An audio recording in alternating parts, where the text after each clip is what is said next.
आज में ही प्रश्न क्रमांक 3 हल करेंगे। तो आइए सबसे पहले प्रश्न पढ़ लेते हैं। इसमें दिया गया है आकृति में एबीडी एक समकोण त्रिभुज है जिसका कोण ए समकोण है। तो आपके सामने ये आकृति है और इसमें एबीडी एक समकोण त्रिभुज है। आप देख सकते हैं ए बी डी। तो यहाँ पे देखिए ए बी डी एक समकोण त्रिभुज है जिसका कोण ए समकोण है। तो ये देखिए यहाँ पर ये आपको दिख रहा होगा कोण ए पर 90 अंश बना हुआ है। बड़े त्रिभुज में ए बी डी या डी बी ए जो भी आपको पढ़ना है आप कहीं से भी पढ़ सकते हैं, जिसका कोण ए समकोण है। तो ये यहाँ पर देखना है आपको कोण ए समकोण है तथा ए सी लंब बी डी है। ये देखिए ए सी जो है वो लंब है और ये किस पर लंब है, बी डी पर लंब है। तो ये लंब है, ये हमें दिया गया है। तो सबसे पहले जो हमें दिया गया है हम उसी को लिख लेते हैं। तो ये हमें दिया गया है। अब हमें थोड़ा आकृति में देखना है। तो ये आपके सामने एक आकृति है, इसमें आपको ध्यान से देखना है। ए बी सी ये छोटा त्रिभुज और ए सी डी ये छोटा इस तरफ वाला त्रिभुज और पूरा डी बी ए ये तीन त्रिभुज, पहला दूसरा और ये पूरा बड़ा तीसरा, तीनों त्रिभुज समरूप होते हैं। और ये हम लोग प्रश्न क्रमांक 2 में सिद्ध कर चुके हैं कि तीनों के एंगल बराबर हो जाते हैं, इसलिए तीनों कोण कैसे हो जाते हैं, ये तीनों त्रिभुज समरूप हो जाते हैं। तो अब इसको दोबारा सिद्ध करने की जरूरत नहीं है। अब हमें केवल यही लिखना है कि समकोण त्रिभुज में बनने वाले दो त्रिभुज भी समरूप होते हैं। तो इस तरीके से तीनों त्रिभुज समरूप हो जाएंगे। तो हम लिखेंगे केवल त्रिभुज ए बी डी बड़ा त्रिभुज, फिर समरूप होगा छोटा त्रिभुज बी सी ए,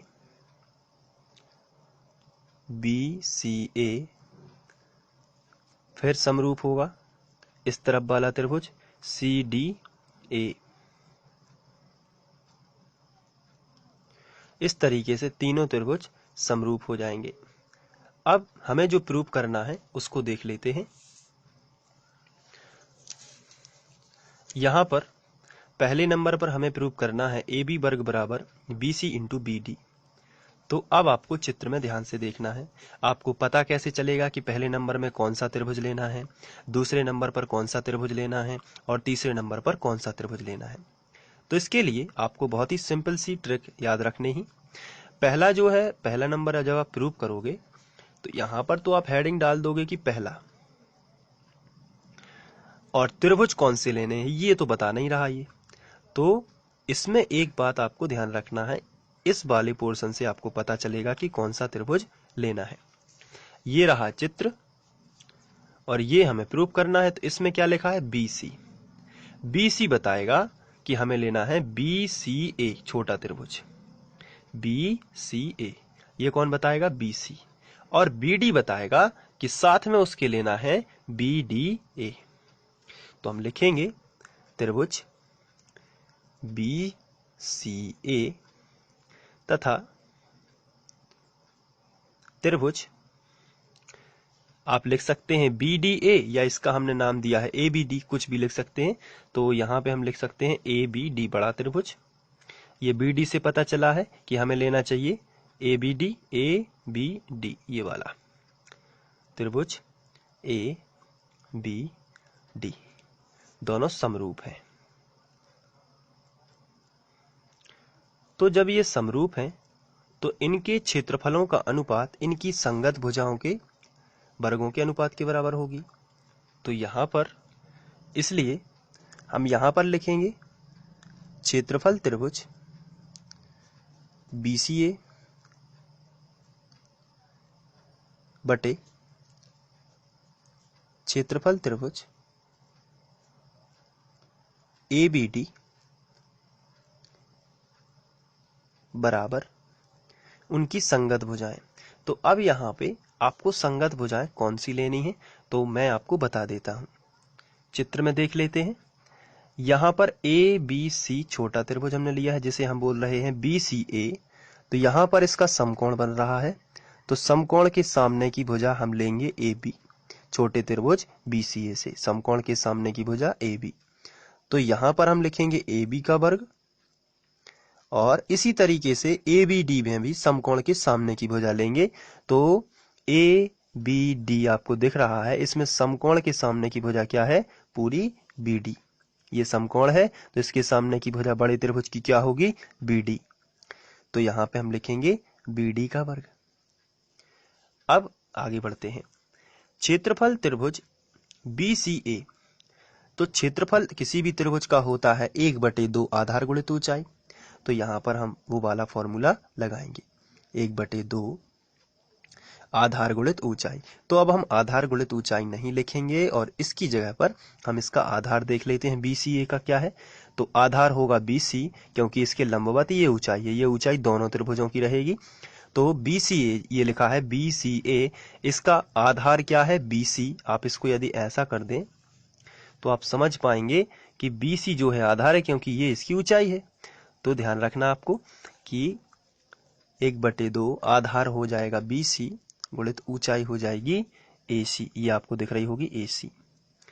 तो यहाँ पे हम लिखेंगे BC गुणित AC बटे आधार गुणित ऊंचाई हो चुकी है। अब क्षेत्रफल त्रिभुज ABD में भी हमें आधार गुणित ऊंचाई करना है, 1/2 आधार गुणित ऊंचाई। तो आधार क्या है? ABD। ABD में आधार होगा यही और ऊंचाई हो जाएगी ये वाली। तो आधार होगा BD और ऊंचाई हो जाएगी AC। दोनों में ऊंचाई समान ही रहेगी AC बराबर।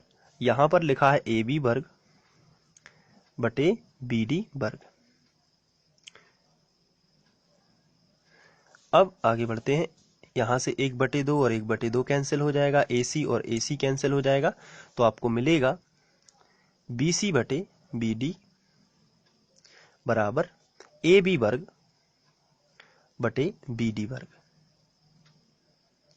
यहाँ पे एक BD और एक BD कैंसिल हो जाएगा, तो आपको मिलेगा BC बटे 1, क्योंकि यहाँ पे कुछ भी नहीं बचा है तो 1 माना जाएगा, और AB वर्ग बटे BD।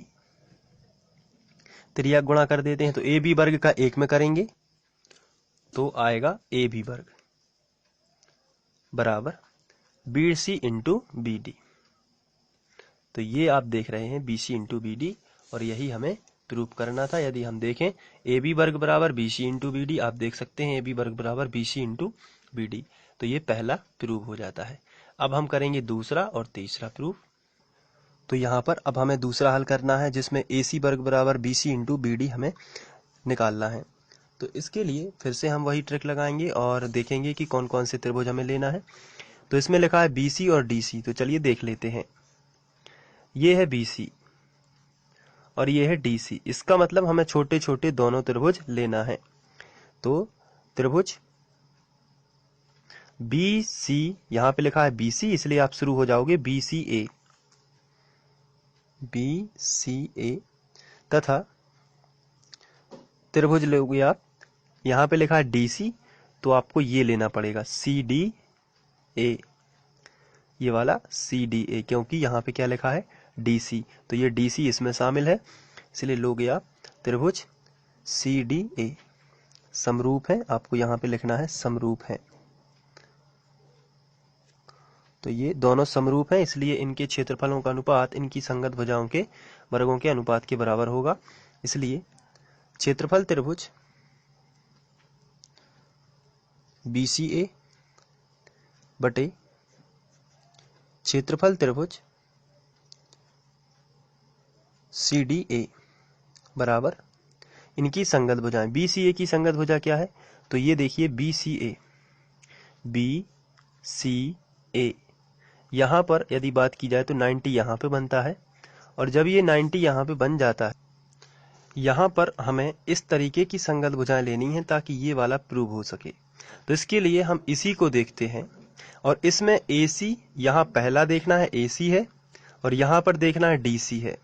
तो आप AC और DC को अनुपात में लेंगे। जैसे पहला था AB और BD, तो हमने AB और BD को अनुपात में लिया था, और मैंने दूसरे तरीके से आपको बताया कि समकोण के सामने की भुजा, तब ये वाला तो आपको समझ में आ गया होगा कि समकोण के सामने की भुजा, लेकिन इसमें हमें समकोण के सामने की भुजा नहीं लेनी है क्योंकि हमें इस तरीके का प्रूफ करना है। इसलिए आपको एक दूसरी ट्रिक भी है कि आप यदि AC और DC इसी तरीके से AD और CD और AB और BD इन दोनों को इनके वर्गों का अनुपात कर सकते हैं, जिससे ये आसानी से आपको समझ में आ जाएगा और ये प्रूफ भी हो जाएगा। तो जैसे पहले में यदि मैं आपको बताना चाहूं, जब हमें पहला प्रूफ करना था तो हमने AB और BD लिया था।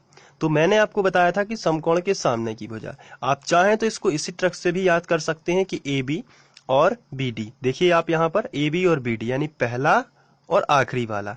तो दूसरी जो शर्त है उस पर भी ये वाली शर्त लागू हो जाएगी कि AC और DC भी हम साथ में ले सकते हैं। इसी तरीके से AD और CD भी हम उनकी संगत भुजाएं जब तीसरा प्रूफ करेंगे। तो चलिए अब हम इसको कर लेते हैं। तो अब यहाँ पर आपको देखना है कि आपको सेकंड नंबर का प्रूफ करना है। तो इसके लिए आपको लिखना पड़ेगा कि AC वर्ग बटे लास्ट वाला क्या है DC। तो आप इसी को लिख दीजिए DC वर्ग। अब इसके बाद आगे बढ़ते हैं। तो क्षेत्रफल त्रिभुज लिखा है BCA। इसका मतलब होता है 1/2 आधार गुणित ऊंचाई। चलिए देख लेते हैं आधार और ऊंचाई क्या है। तो इसके लिए इस चित्र में हमें देखना पड़ेगा BCA इसका आधार होगा BC, लेकिन ऊंचाई हो जाएगी AC बटे 1/2 CDA इसका आधार होगा DC और ऊंचाई हो जाएगी वापस से AC बराबर यहां पर आएगा AC वर्ग ये ज्यों का त्यों बटे DC वर्ग। इस तरीके से 1/2 कैंसिल और AC और AC कैंसिल, तो आपको मिलेगा BC बटे DC बराबर AC वर्ग बटे DC वर्ग। यहाँ पे DC और ये वर्ग कैंसिल, तो आपको मिलेगा BC बटे 1 बराबर AC वर्ग बटे DC। त्रियक गुणा कर देते हैं तो AC वर्ग बराबर आपको मिलेगा BC इंटू DC। तो ये सेकंड नंबर का प्रूव हो चुका है। यदि यहाँ पे देखा जाए तो AC वर्ग बराबर BC इंटू DC, ये सेकंड प्रूफ हो गया है। अब इसके बाद हम करेंगे थर्ड का प्रूफ। तो देख लेते हैं इसमें।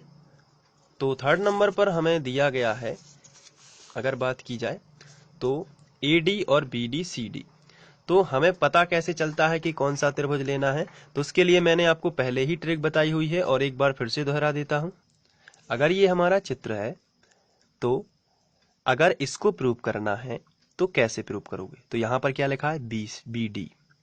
तो ये BD बता रहा है कि आपको बड़ा त्रिभुज लेना पड़ेगा और ये CD बता रहा है कि आपको इसके साथ में ये छोटा त्रिभुज लेना पड़ेगा। तो चलिए बड़ा त्रिभुज ले लेते हैं। त्रिभुज ये क्योंकि BD लिखा है तो BDA तथा यहां पे CD लिखा है इसलिए छोटा त्रिभुज CDA समरूप है।